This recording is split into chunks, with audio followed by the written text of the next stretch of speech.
What's up, guys? I'm Steven. And I'm Will. And this is the Post P Chronicles. So, Will, what do we got today? And we got a very exciting guest for you today. Gentleman by the name Ed Wallace. Ed, Yes, sir. what's going on, man? What's Welcome. up, fellas? Will, Steve. Good to see you. Good to see you. Good to call you Steve. Whatever you want. All right, sure. For sure, man. So, again, thank you for being here. I know you have a great story to tell, so I'm going to get the opportunity to tell it. So, My pleasure. First and foremost, pleasure being here.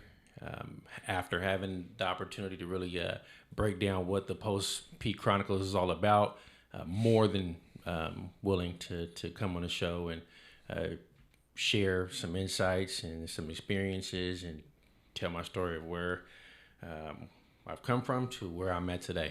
Definitely. So I'm excited about that. all Looking right, forward so to how it. about we start where you came from? Tell us about your childhood. Born and raised in San Diego, two-parent household. My dad, native from San Diego. My mom's native San Diegan.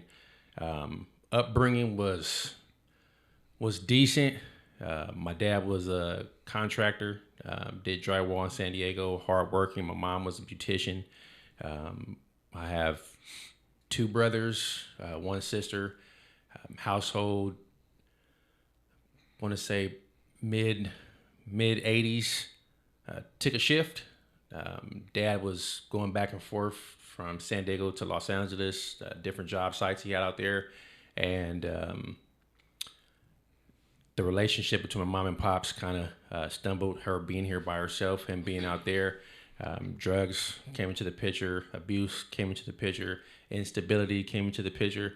So our pretty little family, I want to say the stability of that family lasted about 5 years before things started to take a turn for the worse. So, were you 5 years old, or how old were you when the stability of the family started crumbling? About 5 years old. 5 years old. Yeah. Okay. And there were signs that it was headed towards there, maybe a couple years moving towards that, but 5 is when things really started to take a turn. So, what do you remember, and what type of effect did that have on your life as a 5-year-old? My dad, you guys worked in the gym. My dad was a bodybuilder.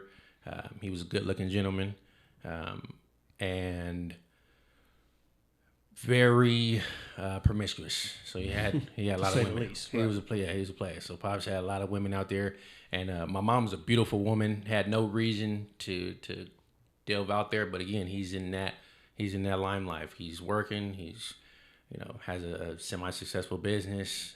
He's into the gym scene, and drugs came into the picture, like I said, and the accusations from my mom with my dad brought abuse. So I seen my mom get not hit, but like beat down, picked up off the ground, held in the air by one hand, and my dad was 6'4", 200 plus pounds. He was a monster. To see those things are they can't not be traumatic for a kid coming up. Definitely. So, then that was going to be my next question, because obviously that's traumatic, and that sits with you. So how did that trauma manifest itself as you started to grow up? I didn't have a really, you don't like seeing your mother get hurt, but my dad was like my hero.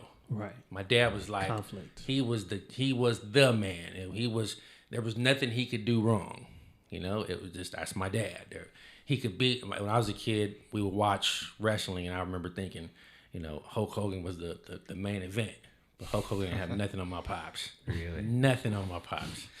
So then, since your dad was your hero, did you want to be just like him? I did. And at school, when they would ask questions about what you want to be when you grow up, it was play in the NFL or be a construction worker like my dad. Wow. So being able to my dad would do this. So being able to do that as a kid was like a big dream. Like, I can't wait to act like my dad, or do push-ups like my dad, or lift weights like my dad. So that was my motivator as a kid, was to definitely be like my dad. And he was a prominent figure in San Diego, one of the original lowriders in San Diego. So he was a big figure out here. All right. Yeah. So 5 years old, starts to take a turn. 6, you see your mom getting beat, but at the same time, it's a conflict. Yeah. Because the man beating your mom is the man you look up to the most, and you want to be just like. Yeah. So definitely that has to be a conflict of interest. Like, I love you, mom. I love him too. So how am I to feel? And how did that manifest itself? Like, how How do you deal with that as a kid, wanting to protect your mom, but loving the man that's beating her? It was difficult. You try to build the strongest relationship you can with the both of them. One of the things I don't really delve too deep in typically is around that time my mother contracted a terminal illness, and that definitely changed the atmosphere in our home. So my dad went from being this prominent figure, working hard, taking care of business, to drugs having a very negative effect on his life, where he lost his business. He was no longer that prominent figure. My mom is having issues with drugs too. Our household is really crumbling, and this is they did their best to try to hold things together for a few years, but around 8, they finally came to the decision that we can't do this anymore. We can't do it together. We can't do it separate. So they came to the conclusion that we're going to stay with my grandmother. This is me, my brother, and my sister. I'm the oldest of 3. So we're going to separate. We're going to let you stay with my mother's mom, and you guys are going to stay there, and we're going to get ourselves together, and then we'll come back. And that didn't happen. And then we'll go into why that didn't happen. 2 things. How does that feel as a child? Both your parents are kind of like, okay, put them with the grandparents. Do you have the emotional and the mature? Are you mature enough to understand my parents are trying to clean up? Or are you just like, my parents are ditching me with grandma? I understood. I was a kid, but I was a lot mature for my age. I don't know if it was that's just how I was genetically made up, or just because of my circumstances, I had to become that. I understood, but at the same time, I felt deserted, and my grandmother is a Louisiana, New Orleans hardcore woman. She cooked dinner every day, but my grandma was 6 foot, 300 pounds. She did not play at all. Big so I mama. went from my Big mom mama, for sure. was more of a passive mother. She wanted to please her kids. My dad was the authoritative figure in our home. But this was night and day from what we were used to. So now we have, this is structure. This is, your bed is made this way. Your room is cleaned this way. And the consequences were you get your ass whooped. Easy call. And yes. Granny don't play. Nah, not at all. So it was a shock to me and my siblings' life, to say the least. And yeah. Now, do you feel that structure was beneficial for you at the time? Or was it like, I got to get away. I don't want to be part of this. This is the worst thing I've ever experienced. I hated it at the moment. I'm grateful for it now that I'm an adult and I can sit back and really see the beauty in it. It was an unfortunate thing, and I'm grateful that I did go through it, because it helped me later on in life. At the time, though, it was the worst thing that could ever happen to me, because it went from I'm going to be gone for a month to year 1, year 2, and the years are progressing. Wow. And then it changed. It went from her being there to take care of us while they get themselves together, to the point where my mother was like, hey, I'm ready to get the kids back. And her saying, well, no, you're not ready yet. So they're not leaving. Mm-hmm. And that was a struggle to see. Now they're fighting with each other because my mom wants us back. My grandmother doesn't want to give us back. And there were nights when my mom would sleep outside in the car just to be near us. So we're in the home, we're in our house, in my grandmother's house, and my mom's is outside in the car. Now you're, 10, 11, 12 during this? This is about 10 right now. Yeah, now your parents are both on a journey trying to sober up, right? That's the reason you're at your grandma's. Yeah. They're separated. Are you staying in constant contact and still building the relationship with them? Or is my dad lived in L.A. You're with grandma? No, I live with my grandmother. My mom would come on the weekends and see us. My pops would come anytime that he could, because he was up in L.A. getting his life together. And he does. He starts another business. He's getting on his feet. He's building himself up. And February 1994, he gets murdered in Los Angeles. They attempted. He bought a brand new truck, and they were trying to carjack him one night. How old are you at this point? I'm 10. Wow. So I'm 10 years old, and there's my hero taken away. So he's taken away, and I was I didn't even know how to process that as a kid. And your mom had a terminal illness as well? And my mom's had a terminal illness, yeah. And I live with my grandmother. So it's, you know, you would hear from family members and people who knew what was going on. And it's hard to see people have sympathy for you. I didn't want anybody's sympathy. I just seen it. As a kid, you don't really know what hard life is. Right. You just know this is what it is. Life. So I didn't see it as like, why is my life this way? I just seen it. It sucks. But this is what it is. Exactly. You know, and so I had to grow up faster. I had to be the oldest and strong from my younger brother and my younger sister, and who also had a terminal illness as well. And this was contracted from my mother. So yeah, I didn't have no choice, you know. But it's interesting, at that time when my pops passed away, here's a different element from my dad being that he wasn't here. My dad was gone, you know, he's in LA, and now I've been my grandmother for a few years. I live in the Southeast. My mind is being influenced by other things. I'm seeing other things now. Now, I do want to rock Dickie suits, and I do want to start hanging out with the element. I see my cousins and I see my uncles. Now there's a different influence that is taking over. Now, you got new heroes. Really ain't tripping on you got being no like father Pops no figure more. anymore. Now I'm kind of shifting towards, I want to be like this. Right. And that's this is a different route that we're taking now. Right. So, yeah. So that's a lot to deal with. Obviously, murdered your father, your mom dealing with that, your little sister dealing with that. You had to have started lashing out. Like you said, you had the element, so you started going to the street. So now that you started going into the street and started to deal with the different criminal element, what's going on? How does that? And it really wasn't even crime at that time, but I mean, it was, because I'm 10. This is 10. This is 10. This is 10 and 11, and I'm going on runs with my cousins, and I'm seeing them rob, and I'm seeing them do these things, and my mind is like, not like, oh my God, what's going on? It's like, I can't wait until it's my turn. Yeah. But I'm going to be doing this. I liked it, and it was something that I couldn't wait to be in a position to be able to do those things, you know? And it was at that time when my grandmother started noticing that she decided we're moving from the Southeast and we're going to Chula Vista. So we moved down here to Chula Vista. Well, it was just a different kind of shock. It was a culture shock. Yeah. So now we're in Chula Vista, but that mindset, that root, that seed had already been planted out there, you know? So now we're in Chula Vista, and I spend my rest of my middle school and my teen years out here.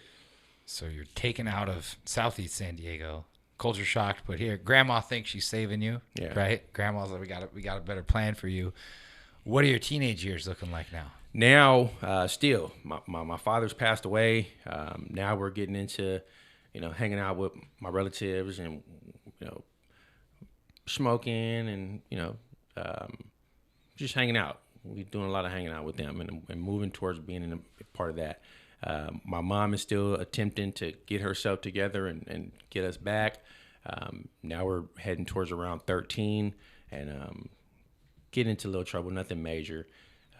My grandmother passes away at 13, and it's interesting how that took place, because my grandmother would say words like, "You're never going with your mother again." She wouldn't say, well, one day your mom's gonna try to get herself together and then you guys will go with her. It was, you're never gonna go with her again. So we're sitting, we got child psychologists coming to the house and spending time with us and going through these processes. And they were literally fighting it out. And right around the time before my grandmother passed, she said words that I would pray for every single night, which was, I'm gonna let you go back with your mom. So it was like a dream come true. And she passes away. My mom doesn't have to worry about going to find a home. My grandmother, we are living a home, so my mom just moves in with us. Wow. So now mom's has her kids back, but she doesn't have the stability, the foundation, the career to really take care of us. So we, even though mom's is back in the house, we're still struggling. You know, we're still struggling. We're living off of government aid, and my saving grace was 9th grade, getting introduced to football. So I'm now in high school. I'm now playing junior varsity football. My high school goes to CIF championship that year, but I didn't make grades, so I wasn't able to go. I got moved up to varsity, but wasn't able to go to the game, and that impact was like, okay, so trouble means I can't play football. So if I get in trouble, I can't do sports. And I was able to say, well, I don't want to get in trouble anymore. So I limited the things that I would do because if it meant me not being able to play football, you was not I trying was to do not it. doing it. Okay. Because from the outside looking in, you experienced a lot of trauma, a lot of things, but also it seems like your life started to improve. From the outside looking in, from what you just said, you found football, and anything that kept you from playing football, you deleted that from your life so that you continue to play football and do your grade and do everything. So what turned? Yeah. So here now I'm doing really good at football. Sports is good. Still struggling with my grades, not understanding how important it is to be a student athlete. That wasn't made clear to me. But strength training is on point. High school is good. Moving to I graduated high school. First, my Side note too, you're a big boy. How big are you at this time? At this time, Just I'm a high school kid. 6 foot, 300 pounds. Hey, but I'm the strongest that's a in big my. high I'm school. the What strongest positions you play? defensive tackle. So I have perfect all my high size. school weightlifting records. Moving To this day? To this day, yeah.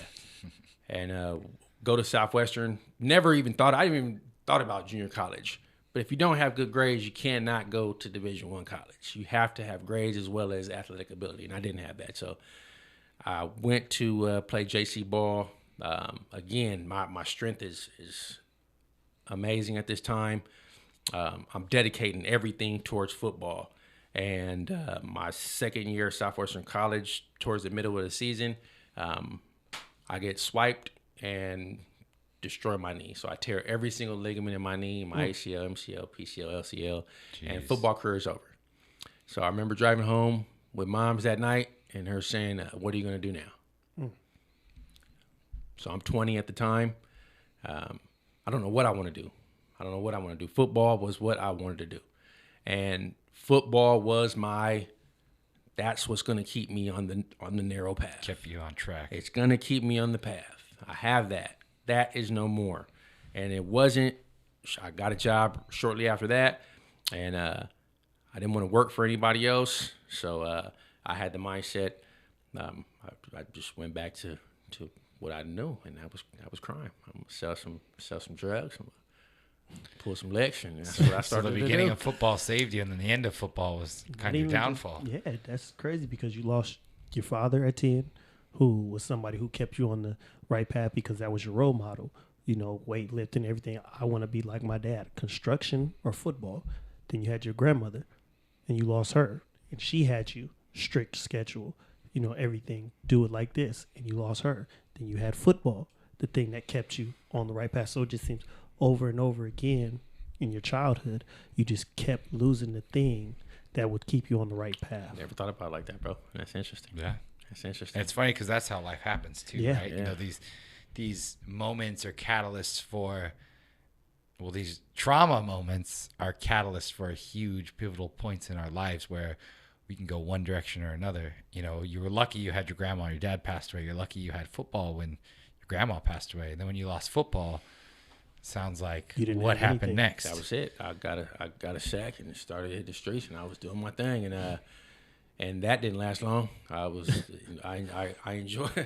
enjoying myself a little bit too much, and started to indulge in that life, and it really took a toll on my life, and I started to kind of reflect what my dad was going through, you know. And now drug use is something that I'm being affected by, and alcohol use is something I'm being affected by. I put myself in penitentiary chances on multiple occasions, and the change at this time, 2005, my sister passes away on her 17th birthday.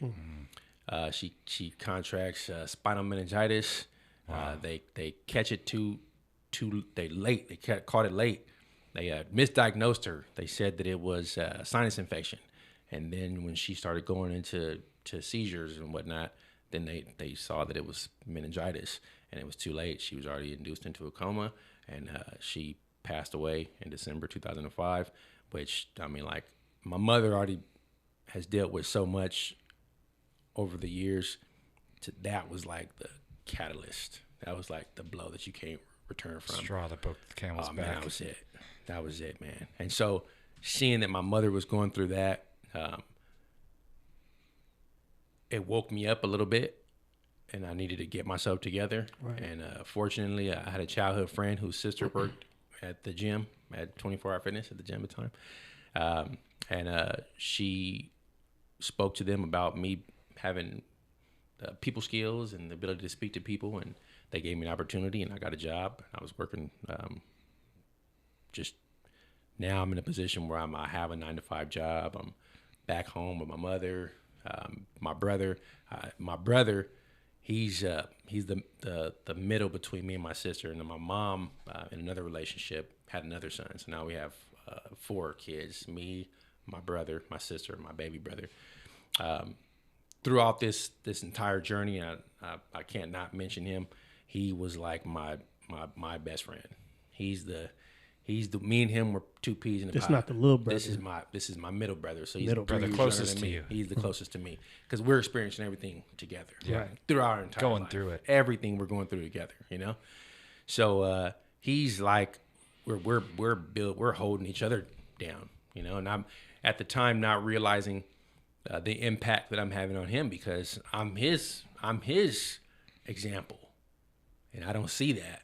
I don't realize how important my steps are on him because he sees all that. So now, is he following your steps? Like, want to be gang too and everything? The beautiful thing about my brother is that my brother has always just known how to be himself, which was awkward at times. He don't know how to be nothing but himself. He can't be anything else but himself. Whereas everybody else we could put on that mask and try to fit in with everybody else. He wasn't. He just knew how to be himself, you know? And it took years for him to blossom into the beautiful man that he is today. But along that way, just the impact that it had on our relationship, it was I wasn't conscious of it at the time. But I'm getting myself together, working at the gym, but working at 24 Hour Fitness at the time. I meet my now future wife. So this is 2006. She calls in. I sign her up on a membership, and she's been rocking with me since then. Wow. And we have a 15-year-old son. We have my son in 2007. I'm aspiring to be a musician and run a record label, up-and-coming record label, and trying to play different roles.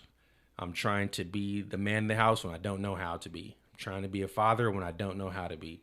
Taking care of myself when I don't know how to. Still running with my crew and trying to play all these roles at the same time and put myself in a situation where funds are tight, and I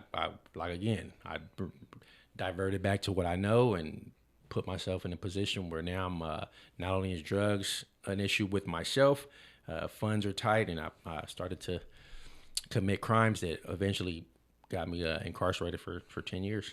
So before we go ahead, it's something that you said that I just want to shed a light on, because you said you was trying to be a father and you didn't know how to be, and you had all these hats that you were wearing, and by not giving, because you can do multiple things. You can multitask. People can multitask. But it seems like what you did, because you didn't know how to do anything and really give it 100% each time, you really wasn't doing enough at all. Right. So I would just ask, like, what advice would you give somebody going through the same thing? Would you say, just slow it down? Ask for advice. Yeah. We as men, sometimes we have the mindset that I don't need anybody else's assistance. I don't need anybody else's advice. At the time, I didn't want anybody else's advice. If I didn't see you as somebody superior to me, which I didn't, I seen everybody as either here or inferior. I don't really want you to tell me anything. I'm gonna figure it out on my own, which I didn't. I was crying for help on the inside, crying for help, but afraid and not humble enough to ask for assistance. The beautiful thing I've learned now is that we don't have to guess about anything. All we have to do is humble ourselves, ask for assistance, or have the diligence to research it and look for information and look for knowledge because it's out there. Yeah. And then you have to have the strength and the discipline to apply it to yourself. Right. We don't learn that. We got to figure it out on our own. No, you don't. All you have to do is have the willingness and the humility to seek and ask for help. And there's men who are willing, there's women who are willing, there's people who are willing to give you what you need to help you to reduce those unnecessary stumbles and steps. Just ask. I think that's a big key right there. You said humility, right? Like you just admitted you didn't know what you were doing as a father, a man of the house, and all these other hats you were wearing. But I know so many dads and fathers and successful businessmen that I have mentors, and I bug the crap out of them because I want to know. I'm like, man, if you could take out the guesswork for me, thank you. That part. Yeah, help me out here because I'm not trying to screw it up. But it's good that you said that. But I think it also goes back to, I mean, a father should have showed you all those things, right? And you didn't have the proper father figure to show you how to be a man of the house or a father. And because, dads should be imparting that wisdom on their sons. But you obviously didn't have that. And that led to what unfolds next, which you just said you got caught up in crimes and you had all these different hats you're trying to balance and you were obviously failing at, right? And I have to mention too, you have individuals who are struggling themselves and all they can give you is what they know. Yeah. Mm-hmm. So my mother's younger brother, my uncle, he was like a father figure. Once my father passed away, he stepped up and he had already been that figure in my life. He was a strong man, but he came from crime too. He came from banging in the Southeast too. He came from that upbringing too. So all he could give me was what he knew. And it was wisdom that I was able to, once I was sitting in the cell and dissecting everything for what it was, I was able to extract the things that I could use. But at the time, you're trying to follow in those images as well. You're trying to follow in those footsteps too. So that, not to say they didn't care, but all you can give someone is what you have. This is the only way they knew how to show it. Right. So, So what's next? You say what happened? Now, what crime happened? And now what I'm was the sitting. sentence? Now I'm sitting in the county jail, and I'm feeling everything. But honestly, it was a nice break. Initially, it was a nice break from just the chaos. Stresses. The chaos. I didn't understand how stressed and how burdened I was trying to wear all those hats and trying to play this role and play that role and accomplish this and accomplish that and really not doing much. You think you're doing a lot, but you're really not. You're really a half step in here, like you said, half step in here, not really making the progress that you would like because you don't know how. Spinning your wheels. That's it, man. Spinning in circles. And at the same time, just my lifestyle, I could feel destruction coming prior to being incarcerated. I could feel it. So now I'm sitting in jail and I got a 7-month-old baby at home. My son's mother taking care of him, and she's an amazing woman, taking care of him. And I just feel like just an utter failure. I feel like an utter failure. I let my entire family down, my team down, myself down, and now my son's gonna be without his father for a decade. And I didn't know how to process that. So I did what most people do. I reached out to my Creator. I called out to God, and I started to pray to Him and ask for forgiveness and please help me get out of this and send me home, and I'll be a good boy. I promise. Trying to make a deal with him, right? 100%. I mean it. You help me, I I'm mean going to it. do this. And I want to say about 3 months into it, it went from these false promises of I promise if I go home I'll be better, and to you start to see people that are not coming home no more, that get 110 years and 300 years. The reality of life kind of hits you in the face different. And it went from those to I sincerely want to be better. And it changed. It changed from these vague promises to like I genuinely want to be better. I just don't know how, but I do. So let's back up I want to touch on that too, but back up just a second. What crime was committed to get you those 10 years? Robberies. It was multiple robberies. Okay. It was multiple robberies. So I was creating false deals and putting people in situations where they thought one thing was going to happen and it didn't. It was a setup and it was a robbery. So now you're reaching out to a higher power instead of, I promise this is going to change. The whole reality's kicking in. What are you doing to better yourself? While you have a decade to think about it. At the time, I got hurt playing football in 2003. And now we're fast forwarding to 5 years, 2008. I haven't lifted weights or worked out in 5 years. All I've been doing is just eating and chilling and doing nothing. I'm about 420 pounds. What? Jeez. In prison. I'm in jail now. They took 2 cuffs to cuff me up. 2 cuffs. 420. I remember, yeah. So now, not only am I conscious of, I'm sitting there reflecting on my physical condition. I'm reflecting on my mental and emotional condition, my life condition. I have nothing. Everything's about to be taken away. Everything I wanted, everything is gone now. So I decided I'm already in the mindset that I want to change. But again, I'm in the county jail. It's different. Right. You're still in the element. I want to change. The element ain't gonna change.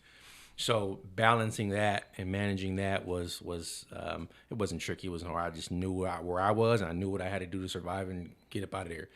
And I'm explaining to my future wife, my son's mother, that I'm reading the Bible. I'm praying more. I'm trying to build a relationship with my Creator. And one night she was at a Chinese food restaurant with her family, and hardly ever cares about what the fortune cookie says, but she pops over the fortune cookie, and the fortune cookie said, "Counting time is not as important as making time count." And at the time, I'm facing this a lot of time, and I'm wanting to change. And so that night, having a conversation with her and her reading those words to me, that just became my aim. I'm going to make every single day of the next decade count, because it's real. Right. And I accepted it. But every single day, I'm going to make it count. So how did you make it count? I took on a mentor. That's the greatest thing I can say about my time being down was reaching out to individuals who I seen like, oh, I like his get down. I want to incorporate that, and having conversations with them and then feeding off of the information they were giving me. I met a man, they called him New York, and he gave me one of my first jewels, and that was a poem, and it was called "The Touch of a Master's Hand." And it was the most amazing thing I had ever heard, because it showed me that you can take something that is tattered and beat and destroyed and shape and mold it into something beautiful, so that it can orchestrate itself as it was originally designed to do. Do you have that poem memorized? I do. Can we hear it? Of course. Let's hear it. It was battered and scarred, but the auctioneer didn't feel it was worth his while. He didn't spend much time on the old violin, but he held it up with a smile. "What'll I bid, good folks?" he asked the crowd. "Who'll start the bidding for me? $1, who'll make it $2, $2, who'll make it $3. $3 once, $3 twice, going and gone." But no, from the back of the room, a gray-haired man came forward and picked up the bow. He wiped some dust off the old violin and tightened a few loose strings. Then he played a melody as pure and sweet as a caroling angel sings. The crowd cheered, but some responded, "We don't quite understand.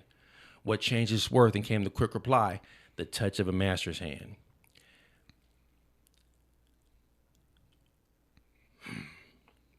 Let me fast forward. Let me rewind it back. Sorry about that. Are you good? A spot of drugs, a taste of beer, some jail time, and we travel on. I was going once, I was going twice, I was going and almost gone. But the master came, and the thoughtless crowd will never quite understand the worth of a soul, and the change is brought forth by the touch of a master's hand. Wow. So having that, it fostered and ignited that hope that, okay, no matter how long I'm going to be away for, this time will not be used in vain.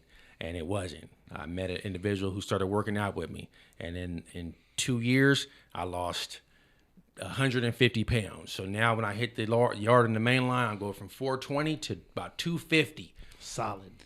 Burpees every day, working out. I seen a picture of Batista, and I said, when I come home, I'm looking like Batista when I come home. And I meant that. I meant every word that I said. It was. And I did. I started to read. I started to write more. My grammar improved. My reading ability improved. My education improved. My physique improved. My personality and my people skills improved. Now I'm dealing with people who have been down since the 70s and are not coming home ever again in life. Mm-hmm. And you get to pick their brain and their wisdom, and you have a different outlook on what it means to be free. Because I was more free in prison than I was before when I was home. I was imprisoned on the street. I was imprisoned. I wasn't myself. I didn't even know who myself was. I would look in the mirror and I didn't know who I was looking at because I was playing so many different roles. I was literally like, I would look at myself, I'm like, who is this person? Now I was like, I can imagine exactly who I want to be. And I can construct myself and reconstruct myself into that figure from every aspect of it, from the way I think, to the way I look, to the way that I deal with people, from the way that I see people. The way you react. And everything. It changed everything about me. But it was because I worked at it. It wasn't something that came by osmosis. It wasn't something that was just given to me or that I can purchase. And they would say, you can't buy this in the canteen. Yeah. You can't order that in the package. You got to work for it. Yeah. You did. And I understood that. I understood what it meant to work for something, to feel like that you're going to die. I'd be working out with groups and I felt like I was going to die, but I knew I wasn't because I'm working with people who are working hard too. Yeah. And I would feed off of them. And I would get through that workout, and the next day I would do the same. I was able to build a routine, and I was able to stick to something and stay consistent to something which I didn't have before. So, boom, now you fast forward. Sounds to me like you don't hear this a lot. Prison was one of the life-saving moments for you, one of the best things that happened to you. I call the master had his hand all over it. It was amazing. It was an unfortunate opportunity, which is what I call prison. My time in prison was an unfortunate opportunity, and it made me cherish and value time. Every moment was important. Every little thing was important. You know. I think it's beautiful that, you know, you made time count immediately. Making it count. Yeah. You made it count immediately. When you were sitting in the county jail, you're like, this is what I want to do. And as soon as you hit the yard, you found somebody to pour into you. And I just want to go back a little bit to that poem. Like, who is that master for you? For me, at the time of that reading, it was my creator. It was my creator, because I poured my heart and my soul out.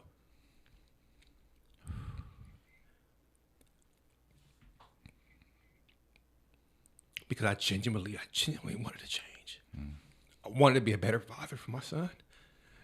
I wanted to be a better man for my brothers. And I couldn't see a light.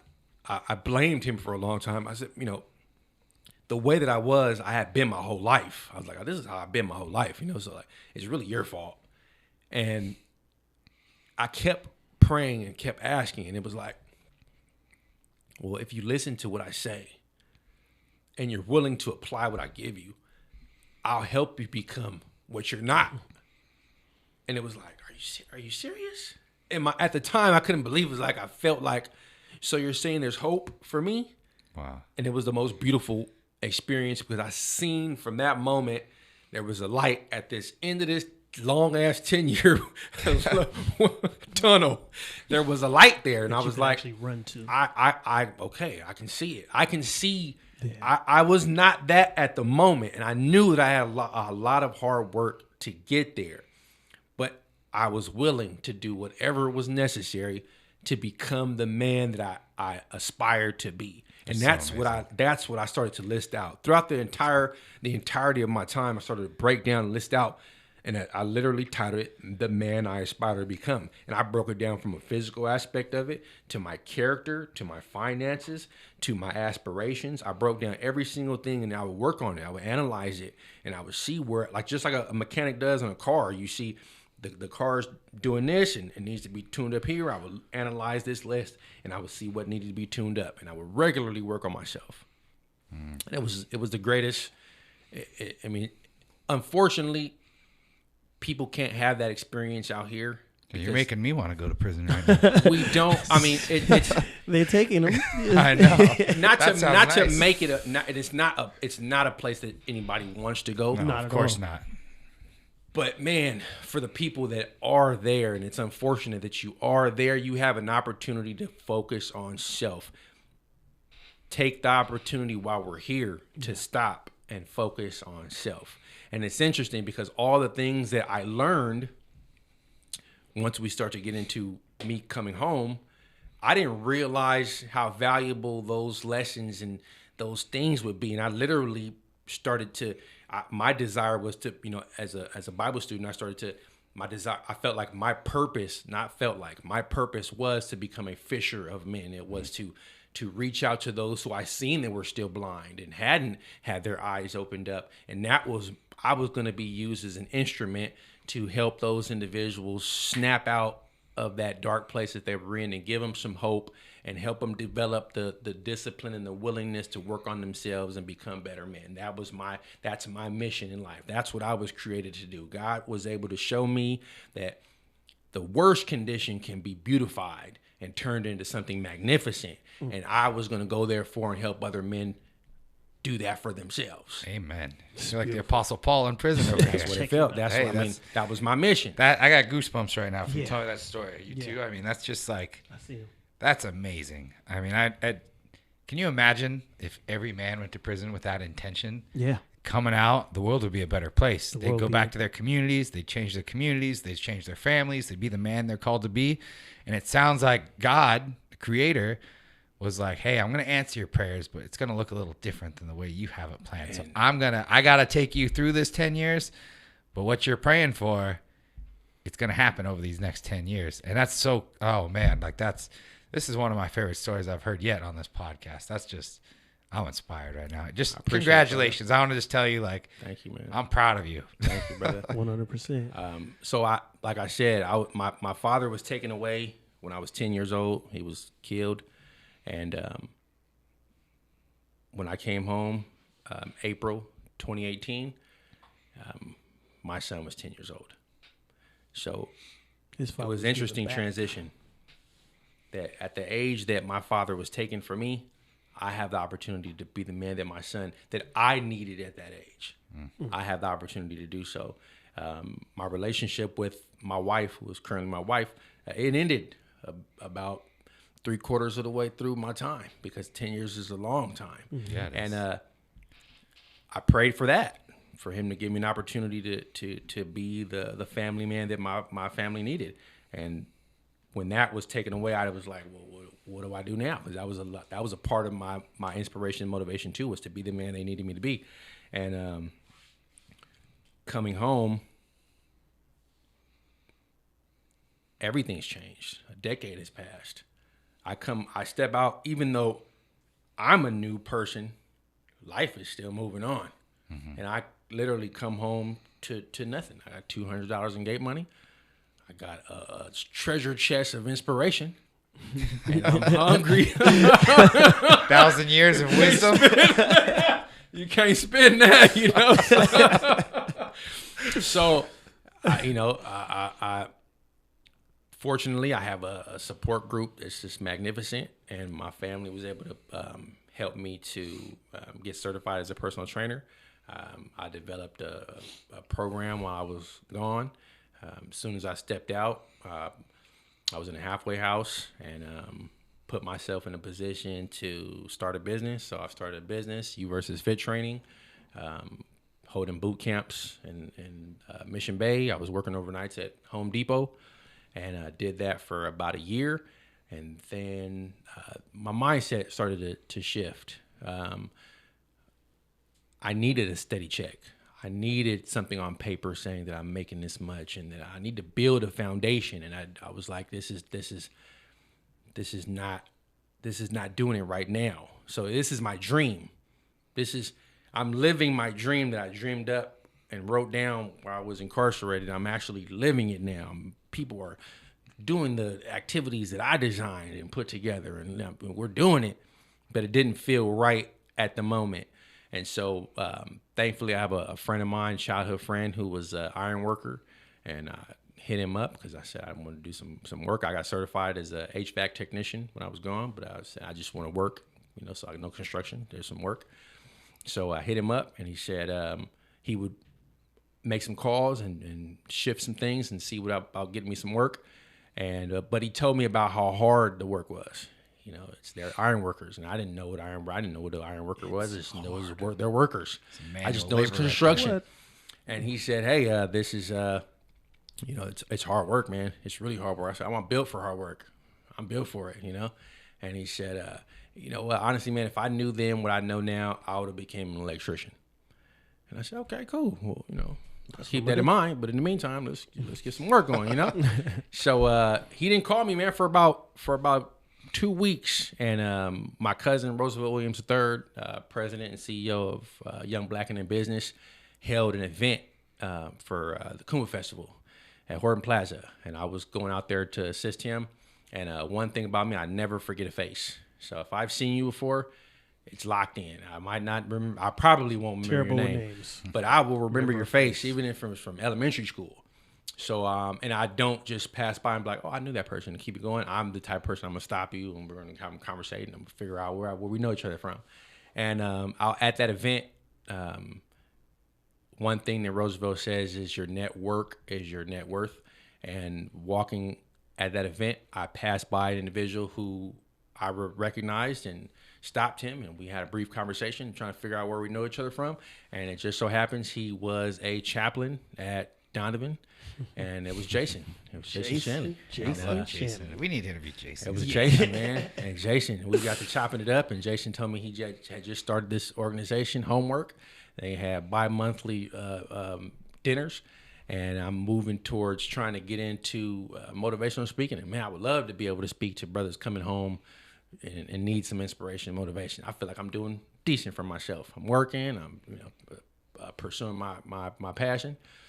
And at that dinner, which I almost didn't make it to, at that dinner, I heard words from Carol Kim and Tom Lemon that just changed my whole outlook on what it means to be a construction worker and the things that these people are doing. And I couldn't believe that these people really cared that much about wanting to help us live this middle class life. I'm like, so I did. I reached out to them, and Tom, everything that he spoke, he was a man of his word. He made some calls and introduced me to some people, and this was in February 2019. Fast forward to April 15th, 2019. I'm working for Moore Meadows as a construction worker, as a material handler. And here starts the process of me moving into a different chapter of my life, which is being a union construction worker. And it's been amazing. I just want to say how incredible Tom Lemon is, Carol Kim, the whole Homework organization. You know, they help a lot of. They do. A lot of people they literally change lives, and they it makes literally change lives. When they say freedom looks good on you, yeah, it literally looks good on you. That's Jason's saying right there. Yeah, freedom looks good on you. Yeah, it does. Looks good on you. Yeah, I appreciate it. You too, Will. Yeah. Oh, man. Okay, well, thank you. I woke up this morning with it. But yeah. So for the past 4 years, I've been working as an electrical apprentice. It's a 5-year apprenticeship. 1 year, I'm actually 6 months out from actually taking my state certification test to be a union journeyman electrician. And that transition, because again, I look for the deeper things, not just what's on the surface. Okay, cool, I have a job as an electrician, but what happened to my dream and my passion and my purpose? I couldn't understand why those doors were open. Why did I meet Jason? Why were those doors opened at that opportunity? Why did my buddy tell me to become an electrician? And we can go into that. Let's hear it. Giving people a spark. Well, I'm a sparky. That's what I do every single day. I in my work, and working in the trades has image is everything. It means a lot. It says a lot. When you see a man get up every day and put his boots on and he puts his hard hat on and he goes to work, just a working man in general, man, it says something about that individual. And it spoke to my son's mother, and she's seen the man that I was coming home to be. And those doors were opened up to where we were able to rekindle our relationship and rebuild our family. And grateful that from that today, I am in my home with my wife and my son, and we are building our family. It's amazing. And it is amazing to be in a position that you can look back and see, like, man, I'm so grateful that he was able to bring us through all these valleys and hills, and things don't work out the way that you want them to, because I expected to come home to that out the gate, and it didn't. I had to work for it, and I had to wait for it, and I had to experience some things. But as I sit here today, I have my family at home. I have a 15-year-old teenage son who sometimes I want to body slam him sometimes. I love him to death, and I'm grateful for that. I think I talked to you about this before, but I just also want to say this again, how incredible that part of your story is, because you came out of prison with single-minded, I want to be fitness, this is what I want to do, personal trainer, and you were on that path. And for some people, they'll stay on that path no matter what. But you was able to see, like, you know what? Even though this is my dream, even though this is something I want to do, it's not the right time right now, and I need something more stable, something that I can, support my family and everything else with. So that is a lesson in and of itself that people need to hear. Like, it's okay to have your dream and don't get rid of them, but it's also okay to see that you need to pivot and pivot. Definitely. And you got to be a responsible human being first and foremost, right? You got a son and a family, so no one's gonna blame you like, oh, I gave up on your dream. What a fraud. You know what I mean? Yeah. No, because I didn't. It's just you mature. As a kid, I did what I wanted to do.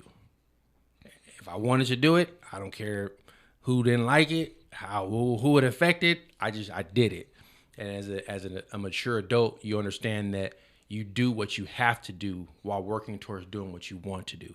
And that's the difference between how I am now and how I was before. What I wanted to do then, I did it. Now it's like timing is everything. Choices are everything. Let me strategically place myself in a position where I can pursue my dreams without totally depleting my pockets and affecting my family in the process. Well, you got a fitness dream. I got a place for you. Mm-hmm. I'm grateful for it. We'll talk about that after the show. But just telling me your dream and what you're trying to do, I think me and Will can get you in the right direction with the gym. And I appreciate it, brothers. Working on that, building on the side. Yeah. Yeah. So yeah. If you see me now, I'm a little bit more rotund than I was when I first came home. But man, again, I talked about. I know we're coming to an end, but I talked about reapplying those lessons that I learned when I was gone. When you come home, life is life, man. And there's distractions out here. There's temptations out here. There's things that can pull you off your course. I was fortunate to take a Master Gardener course through the Arizona State University when I was incarcerated. And I'm at a point right now where I'm pruning unnecessary things out of my life so that I can let that energy flow to the right sources. And now I'm on a path towards pursuing my dreams. And I created something called Alter Ego Life that helps a person identify where they are, but really visualize the internal superhero that they have, as well as the internal nemesis that they have as well, and help them overcome those battles that they have within themselves and outside their element. And starting with myself, reapplying the lessons that I learned before and transforming my life, transforming my physique, and getting back into tip-top bedroom body shape. There you go. Yeah. Mind, body, and spirit. That's Mind, body, and spirit, man. You are doing some incredible things, man. What'd you just say again? Alter Ego Life. Alter Ego Life. Now, how would they go about? Just follow me on my Instagram as I start to create and tell that story. It's Coach Ed. It's Coach_.Ed.